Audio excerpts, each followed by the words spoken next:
Thanks for inviting me back. This is as Philip has said, this is the fourth time I've been able to address the conference.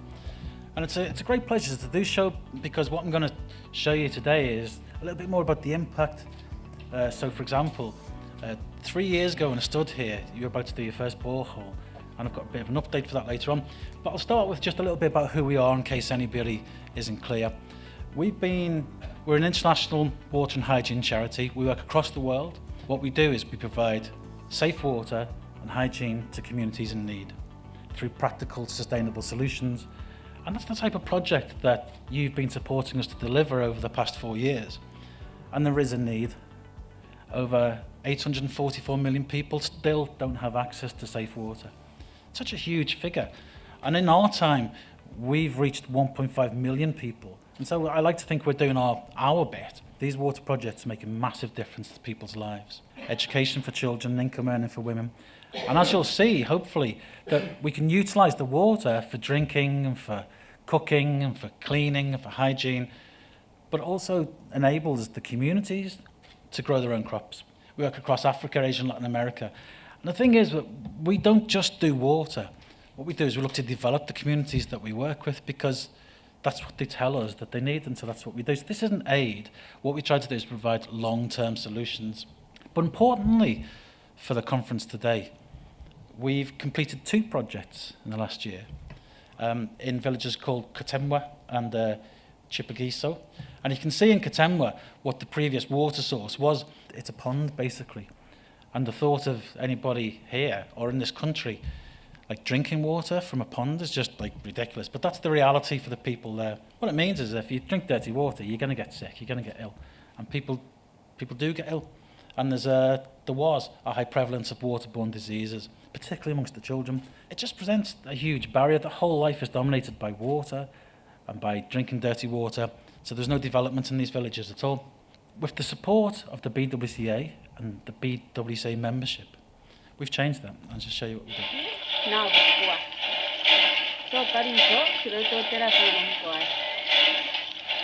Thanks to donors for the provision of clean and safe water. And it's the bit at the end that she says, which I think is really, really, that's the impact. The water is sweet for us. Because if you're drinking pond water, then suddenly you've got safe water from a borehole right in the middle of your village. It's going to make a massive difference to your life. We also provided the village with education about hygiene and sanitation, because if you've never had water, it's like knowing to wash your hands after visiting the bathroom. We do things like dish racks. You don't put dishes on the floor. It's really basic stuff, but it's what the community need. What these boreholes also do is they provide a real focal point for the community.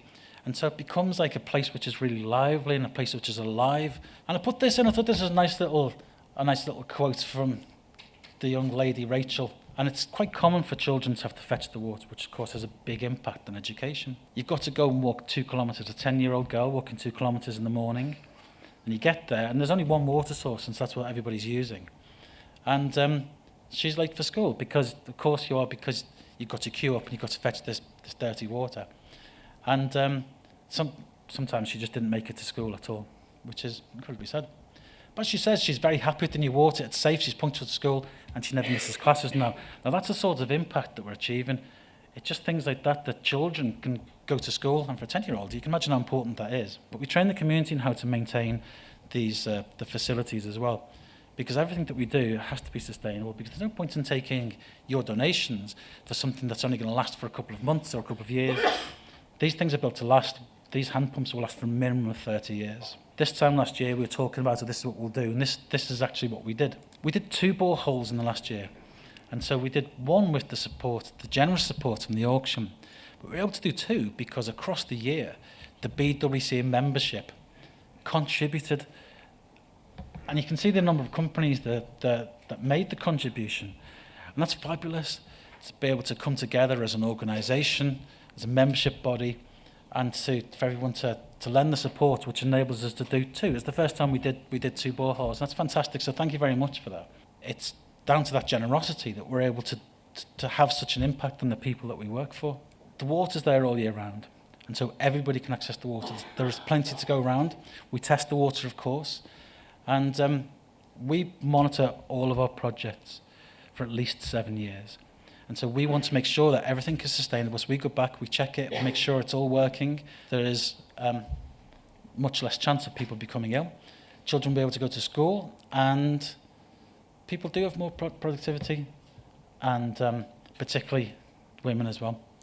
And it takes me back to the first project that the BWCA supported us to do, which is in a village called HANLON. What the community have been able to do is the community came together and they raised a bit of money and they used the water, which is plentiful, in order to provide irrigation for crops. Now, this didn't happen before.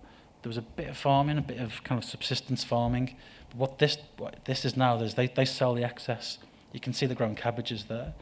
And that's because of the water that you enabled through our project. I hope you can see that your support is genuinely changing people's lives. In fact, we're really grateful.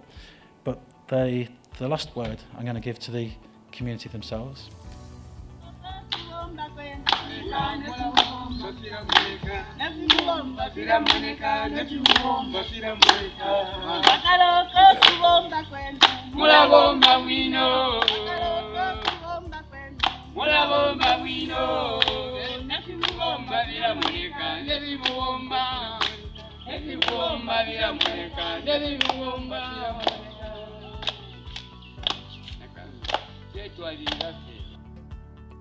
So thanks very much for your time, and thanks very much for your support. Thank you.